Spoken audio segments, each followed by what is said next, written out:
following show is a paid program.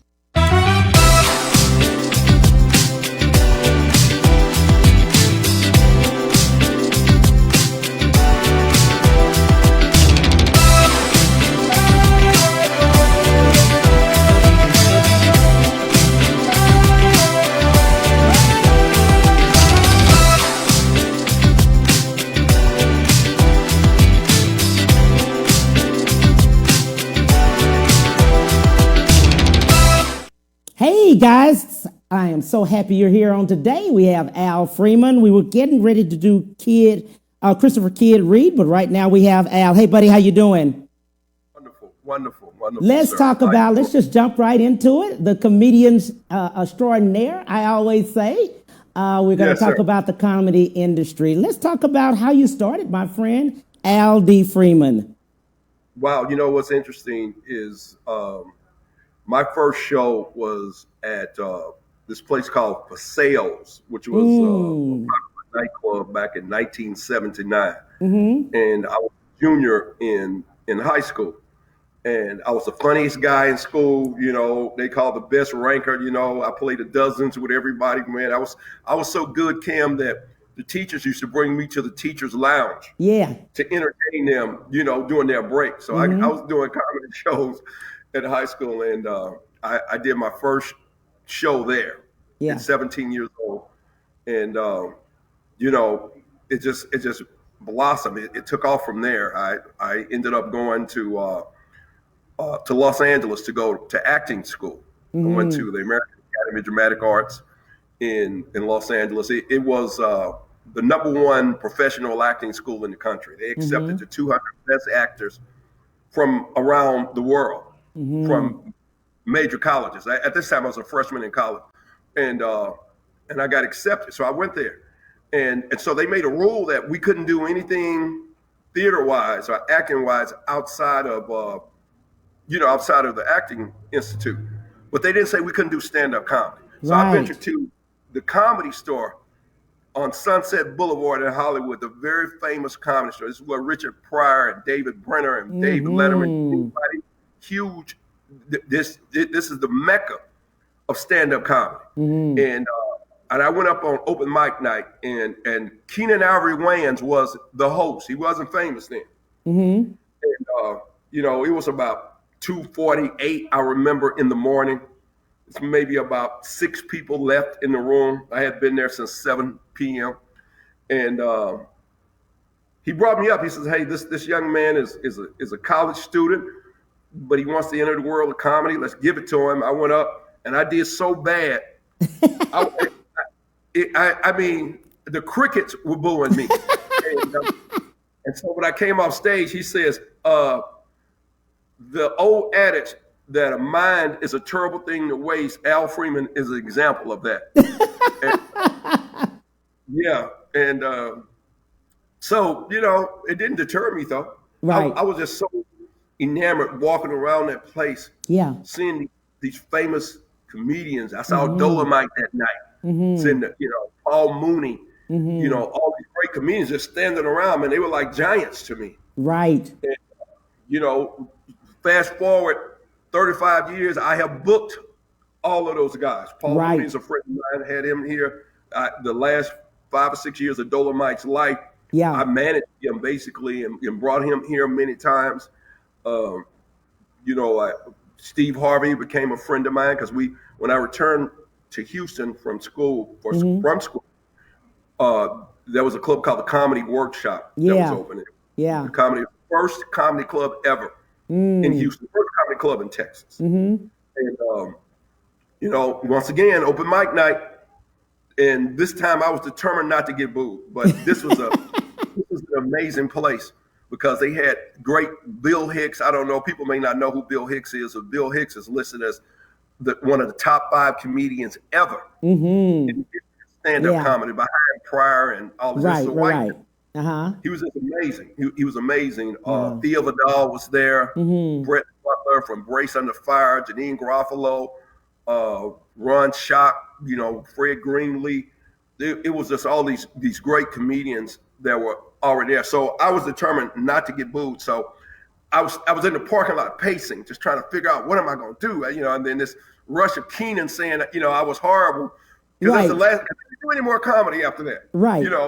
When I went to school, but when I came, I was determined. I had brought a whole bunch of friends with me, so I was scared, and then I walked to the car. I don't know why I went to my car. I went to my car, opened up my trunk, and my baseball bat was back there because I was playing softball, and so I picked up the baseball bat. And I just started swinging it out of frustration. And then they say, "Oh, it's time for you to go up." And I ran to the stage with this baseball bat. And I went there, and the house is packed with white people from River Oaks. Because that's, right. And you got this bat, black guy with a bat. And I said, well, I brought this bat up here for white people who don't laugh at my jokes. Ooh. It was dead silence. And I said, and I'll come to your door and knock on your doors in River Oaks. Knock, knock, knock. Hey, your kid's going to answer. He's going to say, "Mommy, there's a black man at the door with a baseball bat." Uh-huh. She said, "What, dear? I can't hear you." "There's a black man at the door with a baseball bat." "What, dear? I can't hear you." "Mommy, there's a ninja." But I didn't say ninja. I said the word. Right. "Nigga at the door with a baseball bat." And I hit the table. Bam! And they just like, yeah, and it started going crazy, man. And I came off stage, and the manager said, "Hey, you're beautiful. You can come back, but leave the bat." So I started coming back when I got my first gig about 6 months later, and it took off. Met Rushion McDonald. Yes. Rushion McDonald owned the hip hop comedy stop. Right. Me and J. Anthony Brown and Steve Harvey on that. Yeah. And Steve took a liking to me. Jay took a liking to me out of all the guys. And then they got a contract to go his first television show, and they left and went to Hollywood. Right. And then I was going back and forth to Hollywood with this comedian named Thea Vidal. Thea was the first African American female comedian to have her own sitcom in her name. I remember. So we were, Theo. we were going back and forth, and then I just started traveling the country, man. I went everywhere. Cam, listen, I rode the Greyhound bus to every Wait. You got to stop right there. You rode the Greyhound bus. Now, it does every stop you can think. It take 2 days just to get to Dallas. I know every city in America. You I'm do. telling you, I went all 50 states. On that Greyhound bus, you do. You sure do. For 2 years, I rode a Greyhound bus. I'm telling everywhere. You know every city in the world. Let me tell you something. And it was horrible. It was horrible. I know it was. And I would stay up all night just writing material, on the bus. And it takes 10 days to get everywhere. I know. I told you 2 days just to get to Dallas. It's a 4-hour drive. I rode the bus to New York to do the Apollo, and you rode the Greyhound bus to New York? I rode the bus. I'm surprised you not there now. Not still on the bus. It took 26 hours. And they stopped everywhere. And we finally got to Grand Central Station. And I ran off the bus. And I just ran in the streets of New York. I'm here. I'm here. I'm here. And New York people walk by. Oh, thank you. I know, right? And man, I let me tell you something. I said that we could solve all crime in America by not putting people in prison, but instead put them on the bus. That's true. Man, that's true right there, bro. That same soda pop can will be rolling from the back of the bus. Exactly, yes. I went everywhere, man. And, but you know what? I'm sure you got a lot of material while you on that bus. I got so much material. Listen, I've slept in bus stations overnight. Let me tell you, the greatest ride was I got to take you with me to security if you sleep in the bus station. You strong. I slept outside of a bus station in Ocala, Florida. Ocala, Florida is like Pasadena, Texas. I know exactly. And so I'm sleeping on my bed, and I drive by, and I hear this big old truck, this big old monster. Now, where's your luggage? Are you sleeping on your luggage, right? I'm sitting on my one suitcase. I know you I'm will. You know it's gonna be gone. and I'm the only one out there, and it's dark, and a monster truck pull up. Red monster truck had a Confederate flag on it, And you knew you were gone. 2 white boys in the front, in the truck, and then 2 in the back seat. Yeah. And they stopped, and they all looked at me. They said, "Boy, do you know where you are?" I said, "I'm in Ocala, Florida, right?" I go, "Yeah, what the hell are you doing out here?" I would say I'm a comedian. A comedian? What? You're a comedian? Tell us a joke. And I said, "You heard the one about the black man with the pistol in his luggage?" They took off. I'm telling you, man. But the best one, I rode the bus to Key West, Florida. Yeah. Because this agent had booked me to go to the Cayman Islands, but I had to go to Fort Lauderdale to take off. Yeah. But the booker said, "Hey, listen, you want to stop in Key West? You can pick up 2 days worth of work, and you pick up maybe $1,000 or so and take it to the Caymans." Oh wow. And that's good for 2 days. Yeah. Oh yeah. Back then, the money was real good. Yeah. And then I went to the Cayman Islands. The Cayman Islands gig was 2 weeks long. Wow. When you went there on Tuesday, and you stayed till the next Tuesday, 2 weeks later. Right. But everything was paid for. It's the most beautiful place I've ever been. It's beautiful. Yeah. And I mean, I just, man, it was wonderful, man. People were lovely. Yeah. I mean, it's just this career has been amazing. Let me tell you how I met Ron Wilson. Because I worked for Ron for a while, even as a comedian. And let's tell people who Ron Wilson is. Ron is, I describe him as one of the most powerful African American politicians. Yes. Not only in the state of Texas, but in America, because he's the only African American politician to pass a concealed handgun legislation. Yes. What? A black man passing a gun bill? He passed the lottery bill. So everyone who does a scratch off, if you won money from the lottery, shout is out to from Ron Wilson. Yeah. Ron has brought $1 trillion to the state of Texas. A lot of people didn't know that. He made Martin Luther King's birthday a state holiday. Yeah, in the state a lot of people don't know that. That's why I wanted you to explain who he is. He was a firebrand, Malcolm X type politician, wasn't scared of nothing. We debated David Duke at Texas State. Well, at the time it was I forget the college, Southwest Texas State. Southwest, but we debated him. We walked into a Ku Klux Klan rally. Yeah, Ron was. I remember this like, and it's one of my bits, and I got to do the bit for you because. But let me give you the setup. Is that I'm working in Ron's office, and I was just answering phones whenever I came home. Maybe for a day or so, and I'm sitting there, answer the phone, and some students from Texas A&M University, and the girl is crying on the phone. She says, "Please, can Ron help us?" I go, "What's up, sister?" She says, "Well, they're so prejudiced up here on this campus. It's only 1% of us, and they give cat calls, they call us names, and all of this, and we can't take it." And so I called Ron. I said, "Ron, we got some students at A&M. They having a hard time." He says, "Oh, really?" And I told him what was up. So he said, I got it, Freeman. I got it." So he went down on the house floor. He left, hung up the phone, went out on the house floor, did the roll call and stuff. And he stood up and said that they were going to uphold money from the legislature to Texas A&M University until they started treating black students better.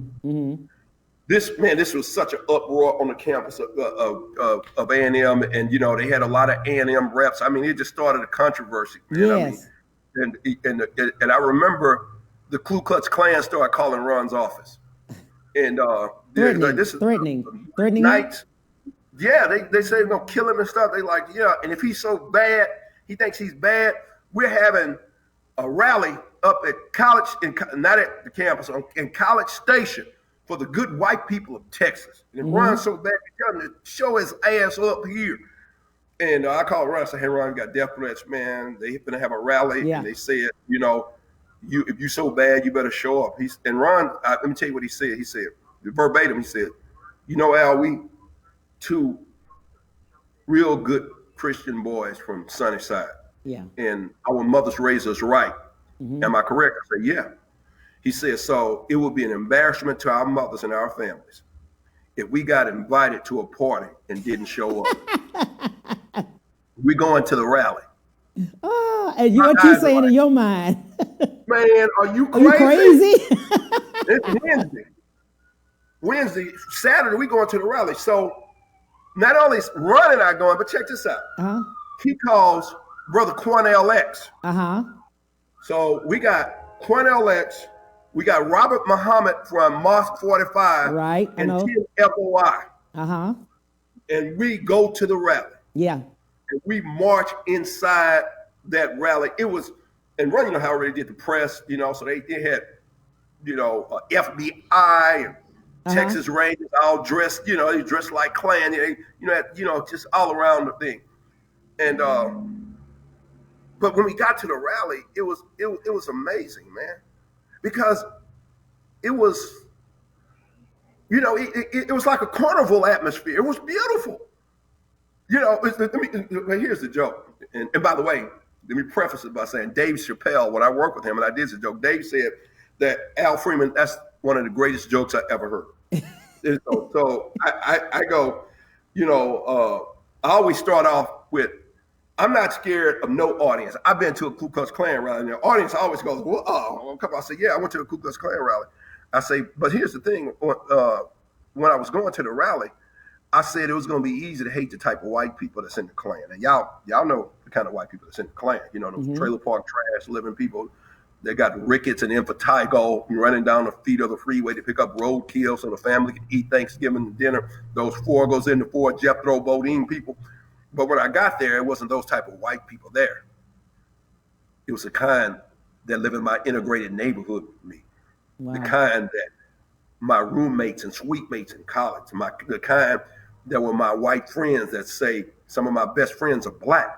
So now I'm confused, I'm perplexed, but I finally realized what Malcolm meant when he said you've been bamboozled, you've been fooled, you've been hoodwinked, you've been run amok, walking east when you thought you was walking west. I said, then the Grand Dragon, he gets on the microphone and he says, we want you to understand something here. We don't hate all black people.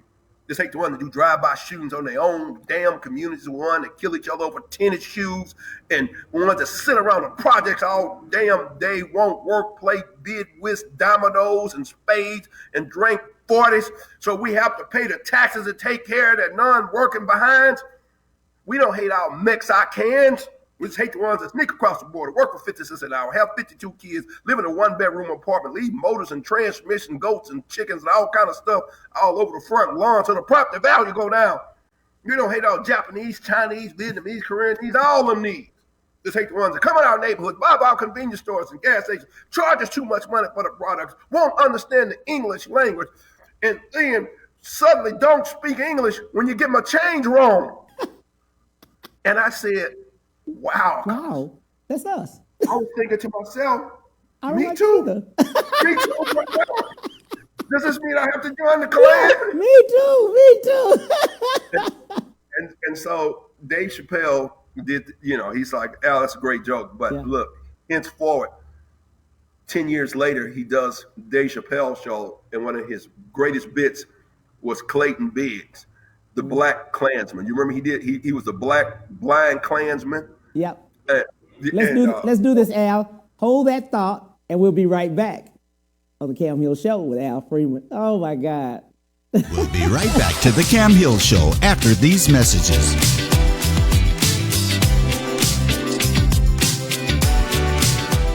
Houston's only Cadillac to your door dealer, Ron Carter Cadillac, delivers test drives to your home or office. For a limited time, get $16,000 off all in-stock Cadillac 2019 XT5 crossovers and $19,000 off all in-stock 2019 CT6 sedans. Or experience the first ever 2020 Cadillac XT6 Premium Luxury Collection. Only $519 with $1 down for 39 months lease. Or purchase and receive 0.9% APR for 72 months with no payments until November. RonCarterCadillac.com.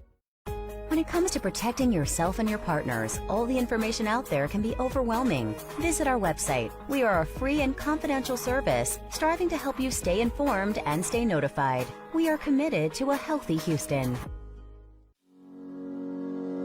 Houston's only Cadillac to your door dealer, Ron Carter Cadillac, delivers test drives to your home or office. Drive the new 2020 Cadillac XT4, only $399 a month, or the new 2020 XT5, only $429 a month, both for 39 months lease with just $1 down. Or purchase the XT4 or XT5 and enjoy 0.9% APR for 72 months with no payments until November. RonCarterCadillac.com.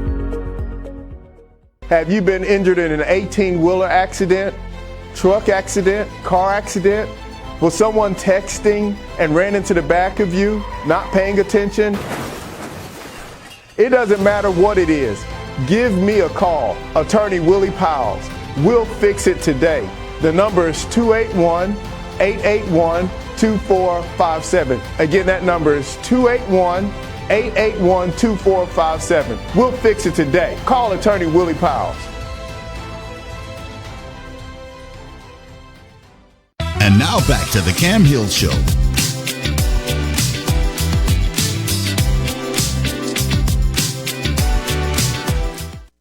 Hey guys, thank you for coming back. Al Freeman. Hey buddy, how you doing? Let's pick up where we just dropped off, buddy. Boy, I just started laughing. Man, a great joke, man. And like I said, Dave had a picked great it up, huh? Yeah, and that happens in this business, man. I've had some of my bits taken by some of the best comedians, in the business. And let me say a big thanks to Oscar McGar and Al Singleton, the late Al Singleton. And the reason why is because they were so instrumental in my career. When I was in Houston. I had an opportunity to open up for some of the best entertainers in the world. I mean, at this place called Rockefeller's. Rockefeller's hosted, the best entertainers, African-American entertainers on the planet. I've opened up for the OJs, the Temptations, the Shy-Lights, the Spinners, Nancy Wilson, George Wallace, Chris Rock, Gil Scott-Heron, LTD, Peebo Bryson, the Commodores, Earth, Wind and Fire, Dolomite, all of these people, they gave me these opportunities to be their host. And it just became like I was just the host of all Rockefeller shows. And those shows just gave me superior confidence because I got to meet all those people and talk with those people. One of the greatest ones was I opened for Phyllis Hyman. And she was the most amazing person that I've ever met on the planet. I remember, because I was sort of dirty, my material was quite coarse, quite blue. I mean, and because Richard Pryor was my idol. So, trying to do, I wasn't Bill Cosby, and so I came to the theater that night, and the owner, Don Gomez, the owner of the club, he's like, "Wait a minute, how did you get booked for this show? You're too dirty. This is Phyllis. She's beautiful. She's classy." And I said, "You booked me." He goes, "Oh my goodness, I think I made a mistake. But I tell you what, I'm gonna let Phyllis decide." So he marches me back to the dressing room where Phyllis is in there, like I'm a 5-year-old going to the principal's office. And he opens the door, and Miss Hyman, I need a minute of your time now. Phyllis was a down-to-earth girl because she's sitting on a stool with a stool in front of her with a plate of oxtails. And she's sitting there barefooted in a pair of black jeans and a T-shirt, and she's eating these oxtails. I mean, she's tearing them up. And he says, "This is Al Freeman. He's a comedian for the night, but I don't know. I think I might have to bump him because he's dirty. And I know you don't want a dirty comedian." She says, "No, let me decide whether he's good enough or not." She says, "Al, you go up there and don't you hold nothing back. You hear me? You go up there and be yourself. I'm going to be watching." So I go up and I unleashed the beast. I mean, I made Dolomite look like a choir boy. But in the wings, she's over there, she's laughing her butt off. And so I come off stage, she hugs me, kisses me, says, "Listen, you are amazing. And don't you ever let nobody intimidate you. Don't you ever let nobody inhibit your creativity. Where that owner at? Give me that damn owner. And he's come over there. She says, listen, I want him to open for me every time I come to Houston. And she says, Al, how much are they paying you for this show? I say, they're paying me $50 a show. She said, no, they not. They paying you $150 a show now.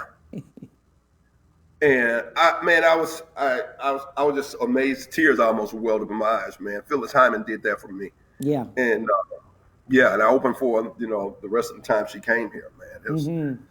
It's just been some amazing times, man. Here, I was in Austin once, and this is what, let me tell you. I talked about Ron. This is where I met Ron Wilson at. Well, no, I met Ron Wilson when I was a senior in high school because I did some campaigning for him as a part of a government class.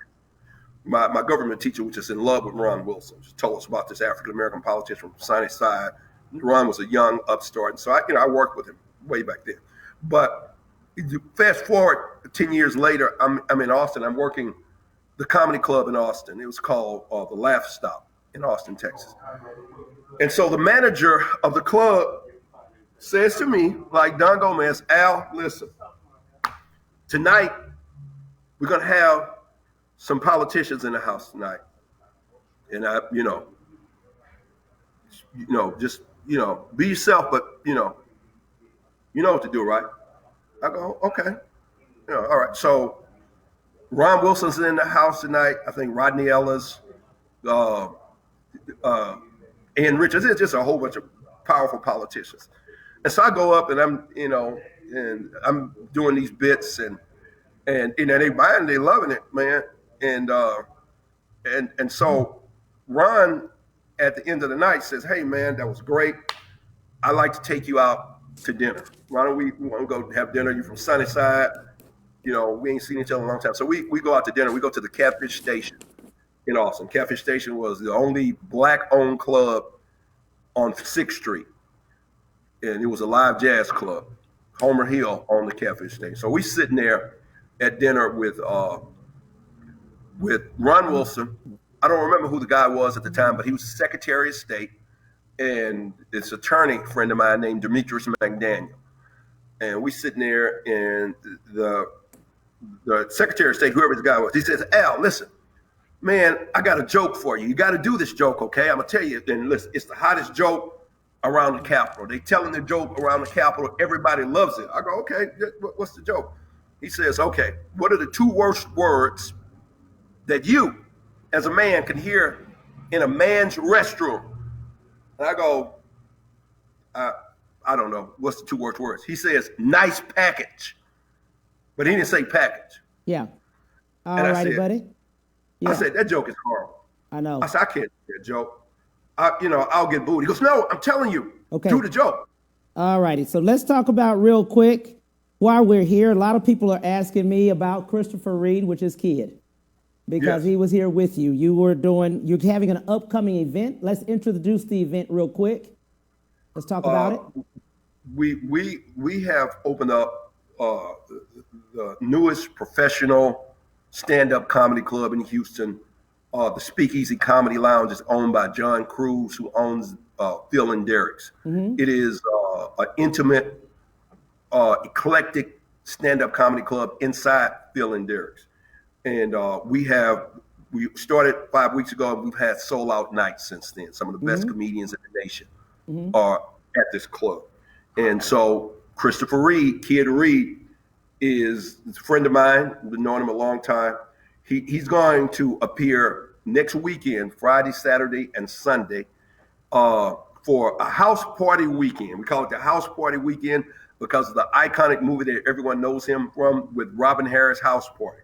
So we got 4 big shows for Christopher with him doing stand-up. He's an extremely funny stand-up. And on Sunday night, we're watching the movie House Party. We're celebrating the 30th anniversary of the movie, the iconic movie House Party he's going to host. Sounds good. So, let's stop right there. Let's bring the video. Let's show it real quick. Now, this is very complicated.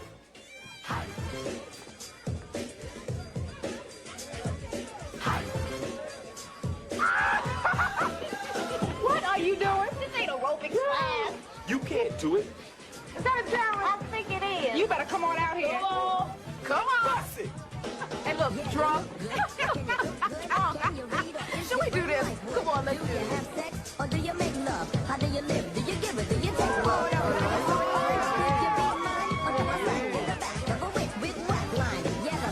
Right, but that ain't my type of life. Yeah, right. The size of those pants you wear, so tight. I don't be moving me. Walk around, your head all up in the sky. Oh, why you wanna mess around with so many guys?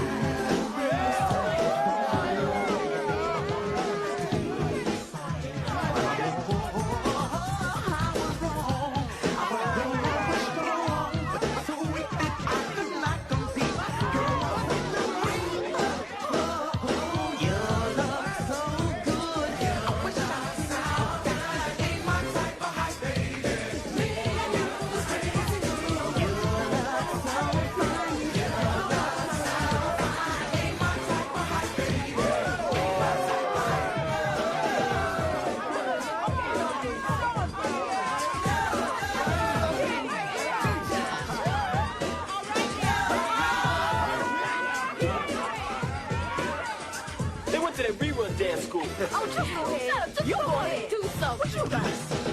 Don't play, the sucker you think I am. A girl like you just has to have more than one man. Yes, I know, but I can't hang. Girl, the type of that you give an acre. There you go. There you go. You know what? It's amazing. You saw Tisha Campbell Yes. in that deal. Tisha is a friend of mine and just an amazing, funny girl too. Yeah. You know, it's one of the people that we're gonna be doing a lot of great things at this comedy club. I'm telling you, this is we haven't had an African American owned comedy club in a long time since the hip hop comedy stopped. Rushion McDonald, Yes. Anthony Brown, and Steve Harvey owned the club, and then they had a club called Just Joking.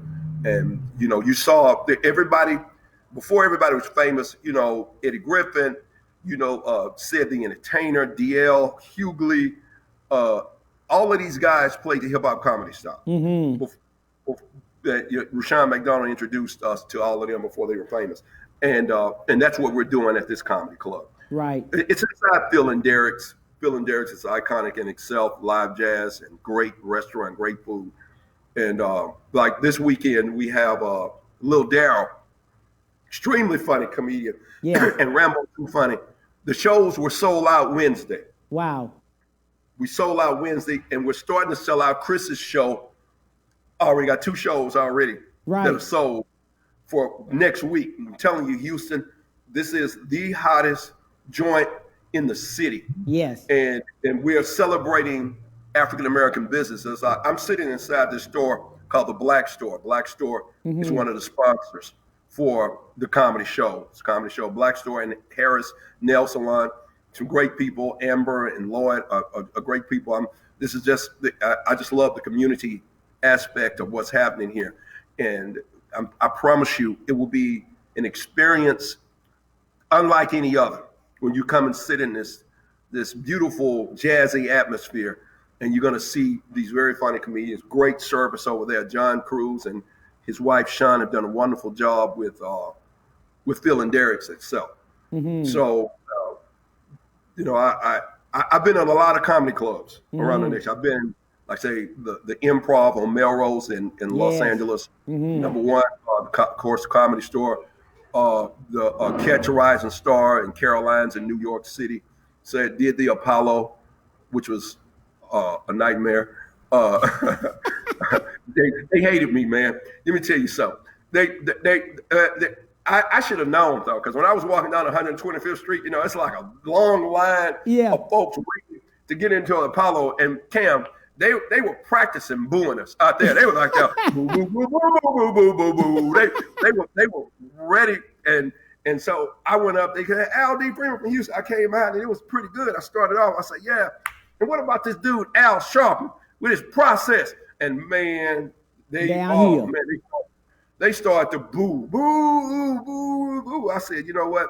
Y'all better be glad the earth don't swallow up stupid people. This will be an empty ass room. Woo! They start coming over the Raptors and stuff, man. And they came and got now. Sandman didn't come and get me because I was doing a professional set.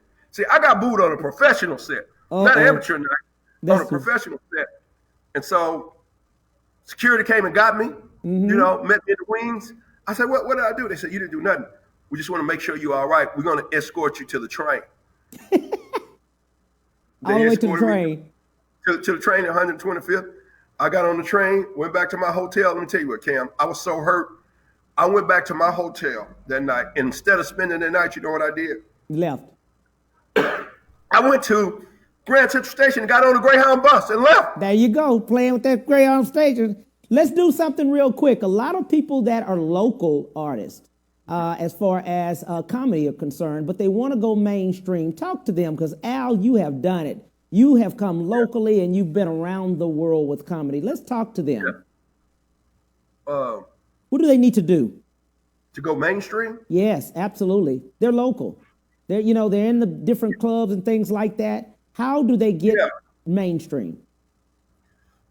You got to grind it out, man. Yeah. You got to do the open mic nights here in Houston, and incidentally, Houston is the #1 developmental city for stand-up comedy out of all the major cities in the nation.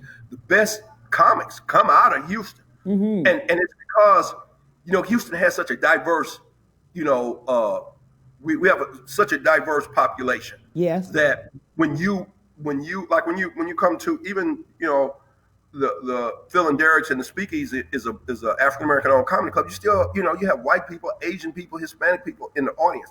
So you get a real good test of your material, how it works across the world. Like if you're good in Houston, you probably can work in any city. But you got to grind it out. You got to come and watch the professionals. Right. Come, go to the Improv Comedy Club where you see some of the best comedians also in the nation. And come to the Speakeasy where you see some of the best comedians in the nation. Get up in front of the microphone every time you got a chance. Yeah. When I was coming up, Cam, I went everywhere. Yeah. I went to the Ready Room. Remember, the Ready Room was the blues club. Yeah. I went down Washington Avenue. I would just go inside the clubs and say, hey, can I go up at the intermission? I country and western bars, it didn't matter. Wherever they had a microphone, I spoke into the microphone. And you got to have a strong constitution and thick skin. Yes. Because comedy is a 70-30 prospect, which means 70% of the time they're gonna hate you. They're gonna or you just you're not gonna do well. It's just what it is. You got to be strong. But that 30% is wonderful, man. And come on out, man. Just go out to the open mic night. I like what you're saying, Al, is that you got to invest in yourself. When you're saying you got to go different places. You got to be where the people are. You got to constantly go. You can't be lazy about it. You got to hone into your craft. Listen, Cam, from 1984 to 1996, yes, I never missed a day in a comedy club. 7 days a week. I spent my whole life in comedy clubs, met my wife in comedy clubs. Everything I did was at the comedy club. Okay. If I wasn't performing, I was watching. Look who we got. Look who we got. Do we have him? Hang on. Is he here? Woohoo! Oh, there you go. Yeah. What's up? What's going on, Christopher? What's going on? Christopher Reid, kid. I know it's early. It's early there. It is. I apologize. I'm a little late, but I got. Hey, but you got here. Mixed up. You okay? You okay? That's all good. Do we need to show the video again so he can see? Let's see that video one more time. Show the video one more time. Let's do the video. Incidentally, I'm just telling you guys, y'all gonna have a wonderful time. Trust me, Christopher is gonna kill it. He's killing it. He's one of those guys who has the ability to work off the cuff. Yeah, let's see the video real quick, Al. Let's see it. All right. Now, this is very complicated.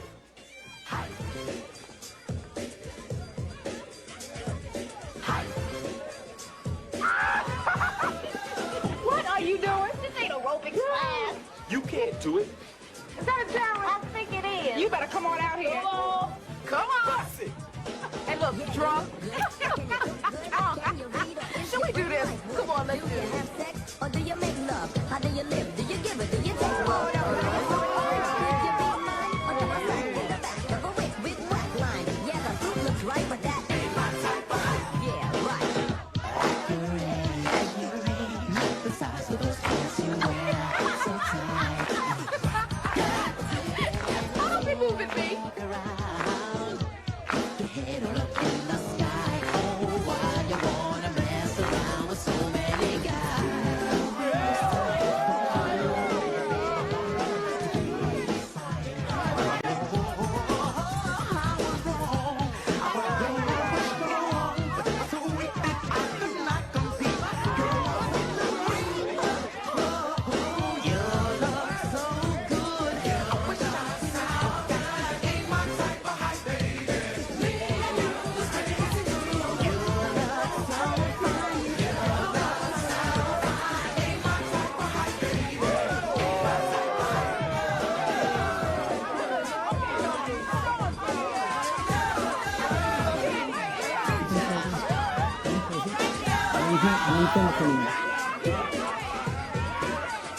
They went to that rerun dance school. Oh, just go ahead. Shut up. You go ahead. Do so. What you got?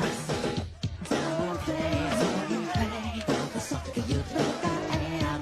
A girl like you is more than one man. Yes, I know, but I can't hang. Girl, the type of that you give an echo. Hey guys, what's going on? Okay, so I wanted to make sure this is the end of it. It's at 1:30, but I do want to say, Kid, what's last Yes. words for you, buddy? You know what? I'm really, really looking forward to being down there with y'all in Houston next week. I apologize for being late. I'm looking forward to it, and I'll bring all my energy. And I don't know, just looking at that video just made me tired. That's all. Also, thank you to both of you. It's going to be next week, Al. let's When is it going to be, the date? yeah. You got to say the date. We got to get out of here, buddy. 18th, 19th, 20th. We having a house party weekend. 4 big shows with extremely funny. Kid Reid, Kid and Play. Also, Sunday night is movie night, folks. We're gonna watch the movie Kid and Play, the 30th anniversary of this iconic urban cult classic, out on the patio. House party. Outside. We're gonna get hosted by Kid. Woo-hoo! I'm telling you, yes. like I said, we already sold out 2 shows. Houston, you better get ready. Better get ready. Week ahead. And let's look. And if we get another opportunity, I'll make sure I'm on time. To be online and pump it up. All right. Sounds good. Much love to you. We're out of here. Peace. Bye. Take care.